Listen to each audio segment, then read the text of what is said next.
What's up, guys? Welcome back to Legends Never Die. We're neither will you if you know Jesus, and I have a very special guest today.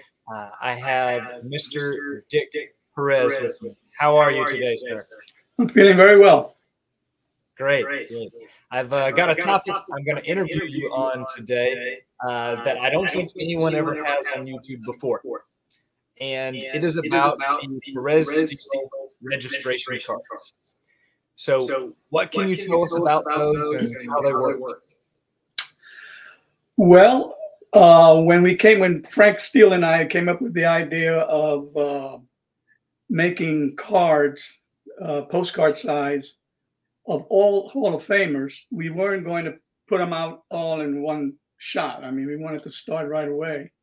So what we did was create 50 images of the chronologically of the like, in other words, card number 1 was Ty Cobb. So we produced 30 cards, and in that box where the 30 cards were contained, there was a registration card to the buyer that if you wanted to continue, you can send that card back, and we would announce when the next series would be coming out, which would be in a couple months or so. Now, we got that. We didn't invent that idea. That idea really came from a company called Franklin Mint. I don't know if you ever heard of it, but it was a company outside of Philadelphia where we were. And what they did was collectible coins, plates with images on them, and they would do the same thing. They would issue a collection of plates, and then they would send you. Then you would return a card saying that you would like to continue collecting these plates. So I don't know. I think they're still in existence, and I don't know how far. I think they're doing much more than that now. But that was where the idea came from. The idea was to have everybody own every image of the cards. And one way to do it and give me time to do them was to do it in partial sums of 30. Okay, cool. So for even Hall of Famers themselves, if they got a set, they would have to fill out the registration card. And going forward, if they did the registration cards, they would have the same serial number set, correct? That's the other reason. I'm glad you brought that up, because that was the come on was to have a limited edition number. I think we limited edition to 10,000. And yes, players did that too, but of course they didn't pay for their set, because it was great to get those cards back. I think we even got cards from Ronald Reagan, because I think we gave him set number 1. And celebrities like that, or a lot of players, and I don't have them. They're with Peggy, I think Peggy Steele, who was Frank Steele's wife, my partner back then. But I'm sure she has quite a collection of those agreeing to or wanting to continue the collecting. That's interesting. So, like, I'm going to show one here. I have one. This is a Brooks Robinson. Oh, where'd you get that? So this one I found about 2 years ago, and it's the first time I had ever seen one. And it's serial number 184. And I asked you this question about the serial number because maybe 6 months ago I found some more. And here's another Brooks Robinson. And it was also serial number 184. Whoa! So I don't know that happened. Yeah. Well, correct me if I'm wrong, but essentially for each series, Brooks Robinson, for example, would only sign one of these for that series. So it's a 1 of 1, right? Right. Exactly. Okay. So as these popped up and I started doing research and taking a look at it, I found a lot of them. I've been compiling some research of it. And to my knowledge, on the secondary market, there are 80 of them out there. I own 69 of them. Different players. Yes. Some of them same players. There are 35 different players. Okay, well, that's fraudulence as far as I'm concerned. That one of the things that I'm a victim of is people reproducing images that I might have on my website. They might have taken that card and reproduced it, and when Brooks Robinson is signing somewhere like they do, they would bring out that card again, and Brooks Robinson would sign it. I don't know what made him do that when it was the number that he had, but that's the only way that I can see, because we never produced more than 184 in that series of cards. So it's a victim of somebody doing,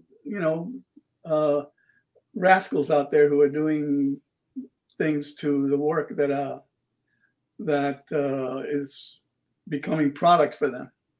Sure. Well, I want to make sure I ask my question correctly. So, like, for Brooks Robinson, serial set number 184, let's just say for argument's sake that's correct. I have one of him for 5 different series, none of the same series.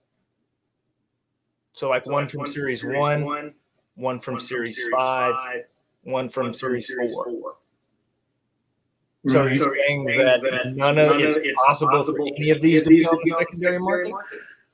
Yeah, well, of course. I mean, when we did those cards, and I don't know whether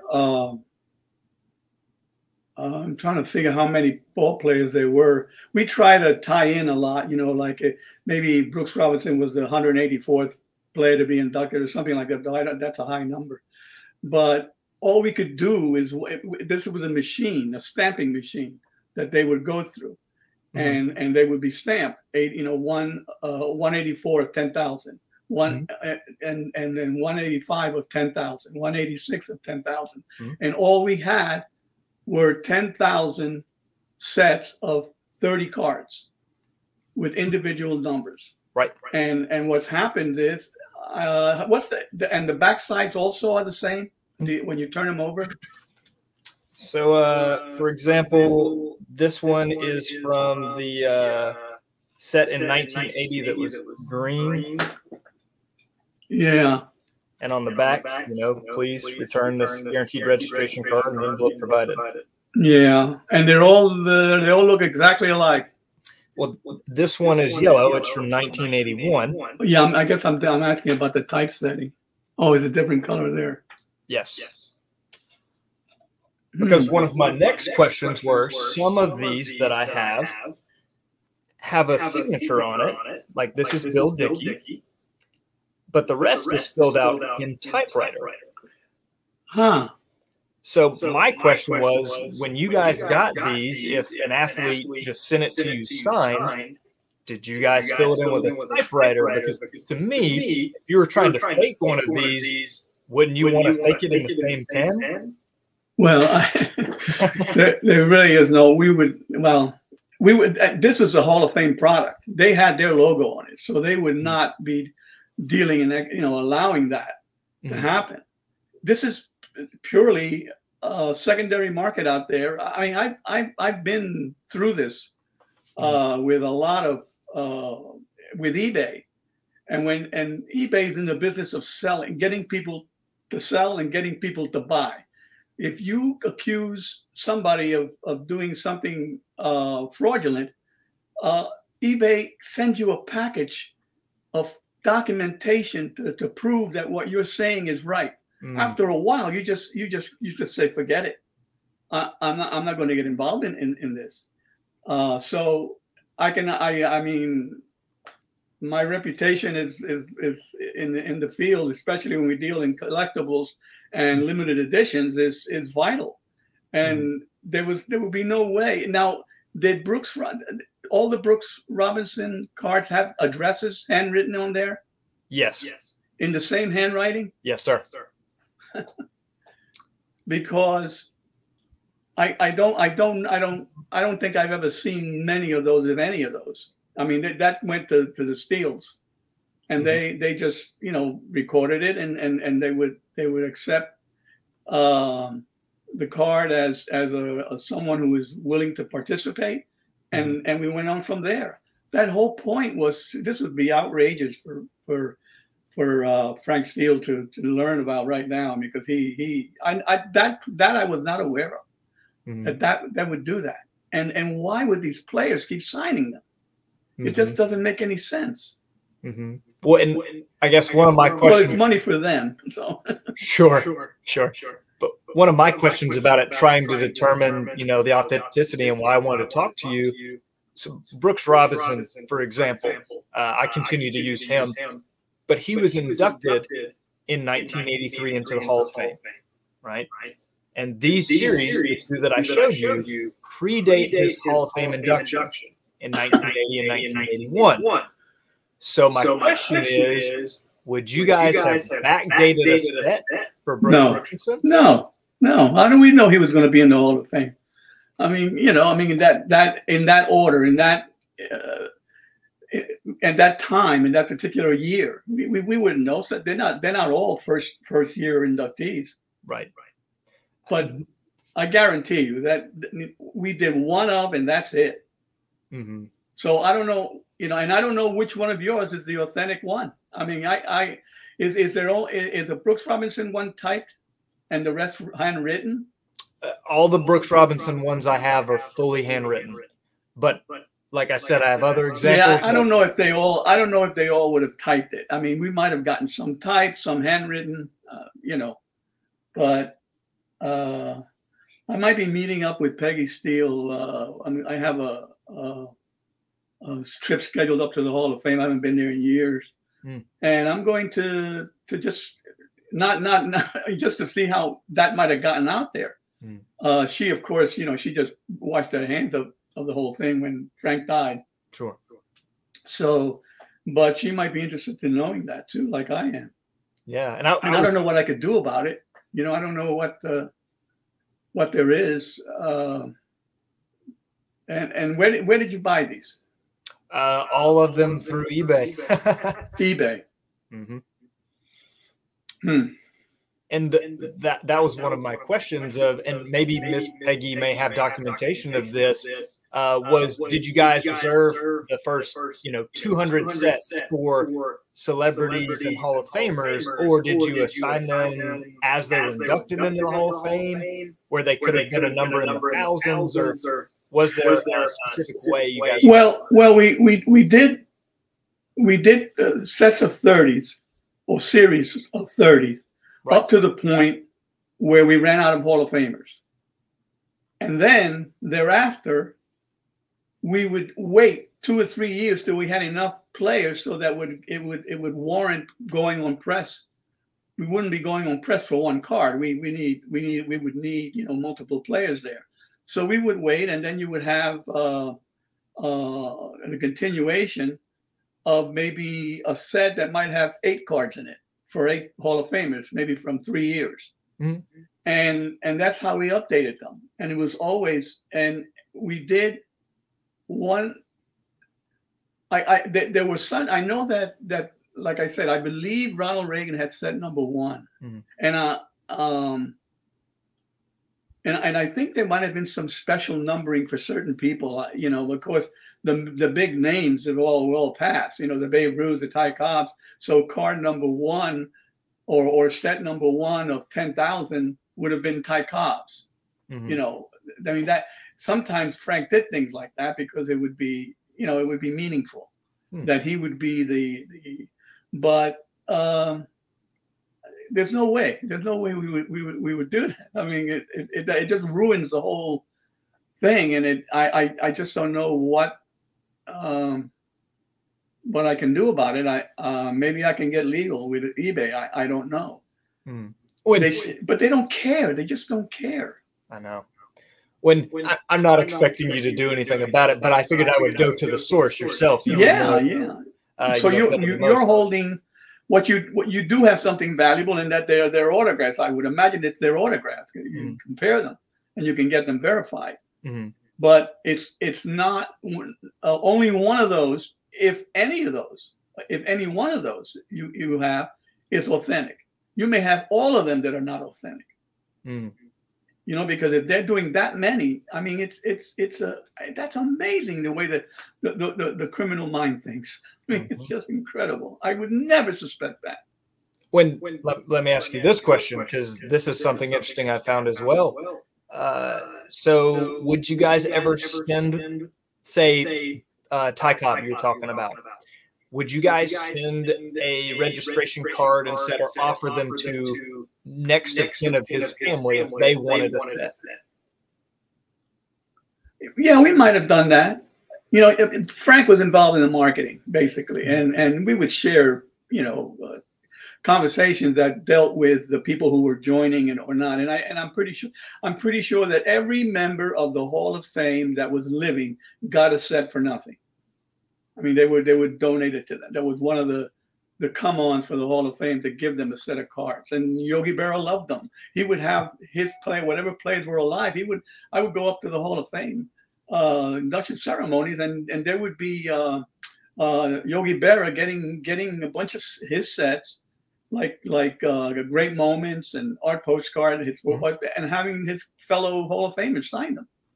So, you know, it's meaningful, but I mean, that's shocking that what you showed me.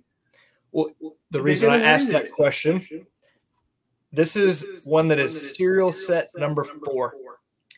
Supposedly, I'll say supposedly now, this was filled out by Dorothy Ruth Perone, which is Babe Ruth's daughter. It was accompanied by a letter, a handwritten letter, to Dorothy from Edward Stack. Yeah, and that's authentic. On the reverse side, Dorothy had written him, and it is postmarked in 1982, thanking him for thinking of them. Yeah. Same source that I got all the other ones from. Yeah, but that looks legitimate to me. That because Ed was the president at the time of the Hall of Fame, and because he was not living, because Babe Ruth was not around, it's possible that Ed Stack and Frank Steele decided if there were any, if we were giving them away anyway to the Hall of Famers, why not share that with members that have survived, you know, a part of the family. I mean, it's possible that and I look at that, and I think what you have there is authentic. It's not a card. It's a well, one of them is, I guess, but when you turn it over, but there's another note from Ed, and of course Ed was like, there was no way that he would, you know, he would get involved in anything like that. I mean, they have, look, I mean, eBay is like, it's a source for a lot of chicanery, but there are honest people in the world, and there are people who do the right thing, and we were those kind of people. That's why we were successful. They, you know, Frank would be outraged at something like this, and he was a lawyer himself, so he would have done something, you know, that more willing to do something that and capable of doing something than I am. But because it's not. It doesn't, I don't know. It just doesn't make any sense. When I guess why we would do that. Right. When I guess when you see Miss Peggy, the question that I would ask her to determine if they were fraudulent or not, all of that, if she had documentation or record of, yes, Hall of Famer XYZ was this set number, and Brooks Robinson was this one. And she might have that. She just totally divorced herself from the thing. She's got another. I mean, she's still associated with the Hall of Fame because she funds the internship program up there. Okay. But you know, I don't know how. I mean, she couldn't find a list of paintings that were sold.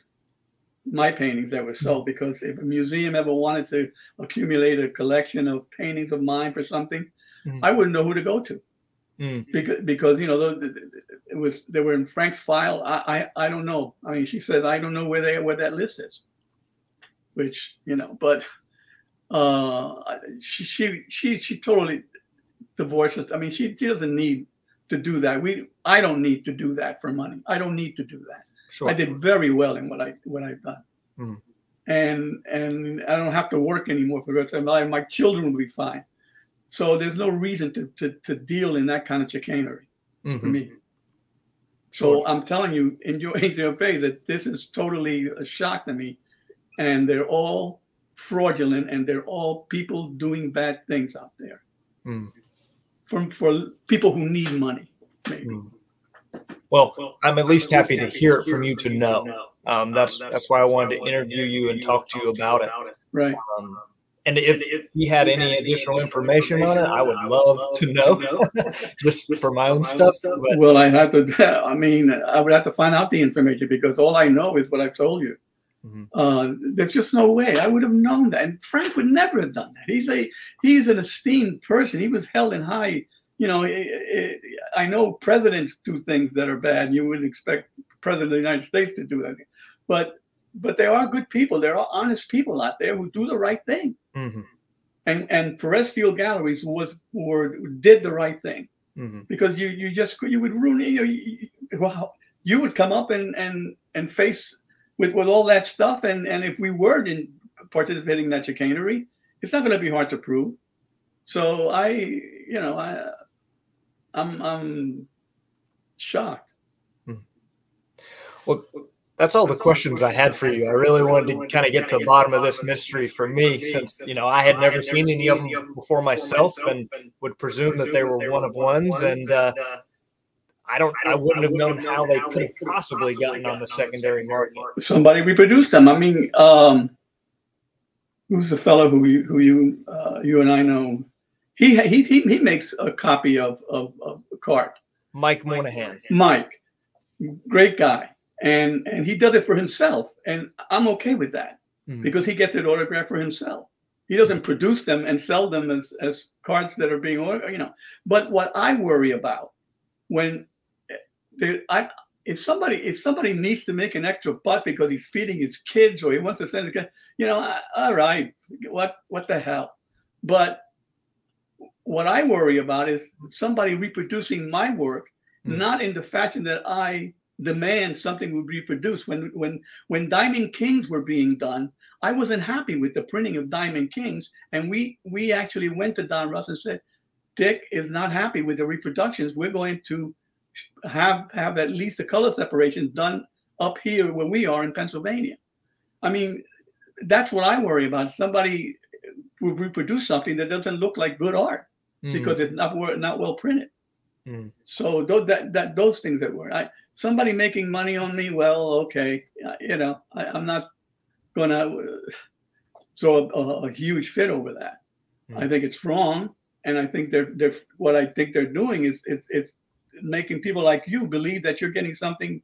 Wow, look at all these autographs I got. Well, they're fraudulent. I mean, they were produced fraudulent. It is his autograph, so they're worthy of something, and you'll be able to pawn those off somewhere and make a profit on those, because they are his autograph. I believe that they can be verified, but they're not part of what I did, or what Frank Steele and I did, or what Perez Steele did, or what the Hall of Fame did. We did this totally. It was the only way to give it any value. What value does it have if you say it's limited edition and it's not, and you're lying? Right. It doesn't make any sense. So, I'm glad you brought it out. I don't know what you were going to ask, but you were going to ask me how did we come up with the idea, and so forth. But I haven't run into one of those yet. I mean, I've run into other things that have been reproduced and on eBay. I mean, I have thousands of autograph requests. Some people just send me a card to autograph, stacked, saying they're teachers and they want to give all their students an autograph of me. Well, they don't know who I am. They're kids. Right. I don't sign those. Right. You have a guy who has 5 friends in and around, say, the Florida area, and they all send me stuff to sign. And then they have a collection, and then they sell them on eBay. And they're legitimate because they're original Diamond King cards, and it is my autograph. But I've learned I've learned now who those people are, and I just know that I just keep their cards. I don't even return them. So it's I'm just mindful of you. If you started something honestly, and you want to maintain the honesty. Mm-hmm. So it's amazing. Well, I admire you being open and honest with me about it, and standing by those principles. You know, I had no doubt in that, and I definitely don't now. No, it doesn't. You know, it's not. It angers me because it brings up. I mean, there are people like you out there who don't have a venue to help me or make, you know, ask me to clarify it. Mm-hmm. So they're thinking that they're thinking the wrong thing, right? Because unless hopefully they're watching you asking me that question. Yeah, and hopefully this going out there on YouTube, it can help other people. You know, if they see any of these things out there, and you know, they won't get duped or tricked, or you know, someone ripping them off. Well, if they're thinking they're getting a Perez Steele, because well, I'm going to say not a day goes by. A lot of days are going by that, but everybody wants me to restart the Hall of Fame art postcard series and catch up since I guess 2010. Mm-hmm. And there's no way I can do that. I mean, the landscape has changed. The agents, there was a time when players, what happened, the way it was done was when they were inducted into the Hall of Fame, they were given a waiver to sign that the Hall of Fame can use their image to promote the institution. I mean, which is fine. And they didn't have to sign it, but they all signed that. Mm. And part of that, when we came into the picture with the art postcards, because they were official cards of the Hall of Fame, they signed an attached piece of paper that said we could do those cards. So we were granted that permission, and that's how we continued. There was Gaylord Perry did not want to sign it. Eventually, Frank Steele sat him down, and they had a long conversation. And I've been accused by players that I'm taking advantage of them, that I'm making money off them. Reggie Jackson will not sign anything I've done. Joe DiMaggio in the bio that Robert Kramer wrote about him, he has in there things that he won't sign, and I'm one of those things. Wow. So you know, I'm not okay. So that's the way he was. So. Well, I do want to try and end it on a positive note. So that's all right. Give you a second to. I know you guys are putting out a documentary about your story and your career. Do you want to plug that for a moment? Tell people a little bit about it. Yeah, I don't know what date it'll be out to look at, and it'll be a streamer. It'll be on some theaters, but it will be pitched to people like Disney and Netflix and people like that. Mm-hmm. And it's really just a story of an immigrant like myself who came to this country by himself at 6 years old, because my mother followed. We didn't have enough money to all come together. Fortunately, we had family in the Bronx, and it's about having a dream and how baseball was the one thing, not knowing the language, the English language. I'm 6 years old, 7 years old, whatever. And baseball was like a gateway to my American life. And I believe the documentary will have some of that in there. And it's produced by, I get a lot of email autograph requests that it's a father and son thing now. The father collected. When I was doing Diamond Kings, nobody wrote me, Don Russ didn't care. They just let me do my thing. Mm-hmm. And I never got any feedback from any collectors. Later, when they grew up and their email was invented and they started writing me and telling that they started collecting cards with their children. Mm-hmm. Mark is one of those guys. He's the director, and he's one of those guys who he and his child are collect their Seattle Mariner fans. But that's so he decided, what about Dick Perez? Who is he? This is a wonderful thing that he did for 15 years and what have you. So he emailed me and said, I'd like to talk to you about a movie and that I like to make, because he's done a couple of other ones. Mm-hmm. And I, of course, who's going to say no to that? Right. And anyway, so hopefully it'll cover, how I got involved and how I brought art back to cards, because since '53 there weren't art cards produced by Topps or any other companies. And when Don Russ wanted to separate themselves from the other card companies that were now doing, like Fleers and Topps, of course, and some of the others, they wanted to separate themselves, and somehow they found Frank and me. And the idea was bring back art, although you couldn't paint 700 players, for 1 year. So, or 6, or whatever the number is, in 1950, there might have been 200 or 300. Mm-hmm. And different artists did them. They were very rare that one artist did all of them, because they had to get them out. So anyway, we decided the way to do it is to have each team represented with a set of a subset of Diamond Kings, and that's how the whole thing got started. So that'll be covered, how that became something, and the rest is up to Mark's imagination, I guess. I mean, we're going to be he's coming over on. He's in Seattle.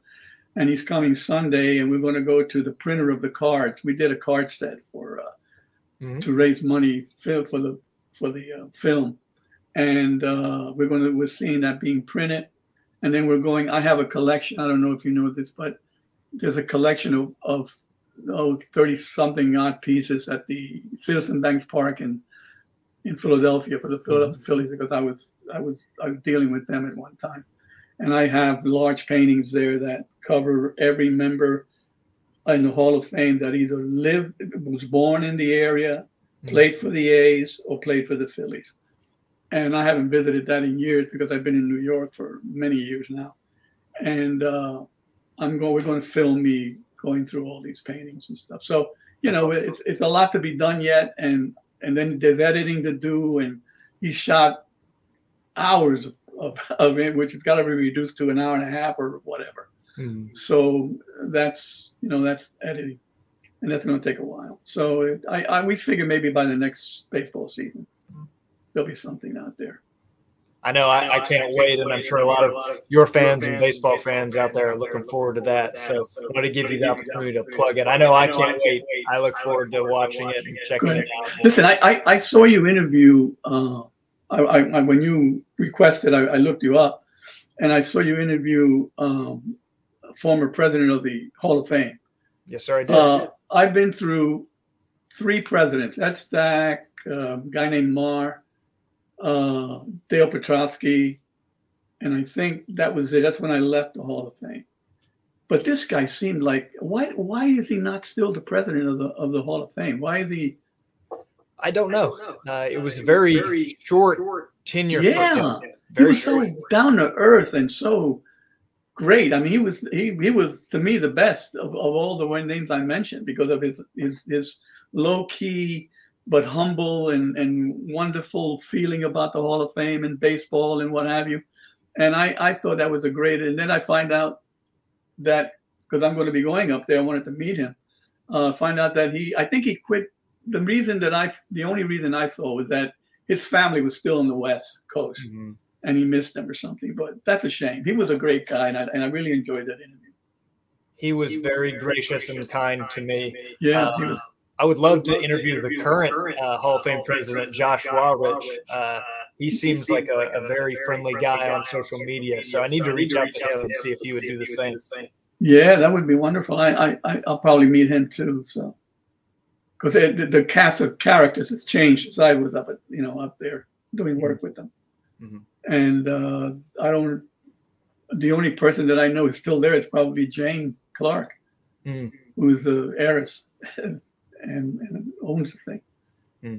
So anyway, we'll see what happens. Well, thank you, Mr. Perez, for your time.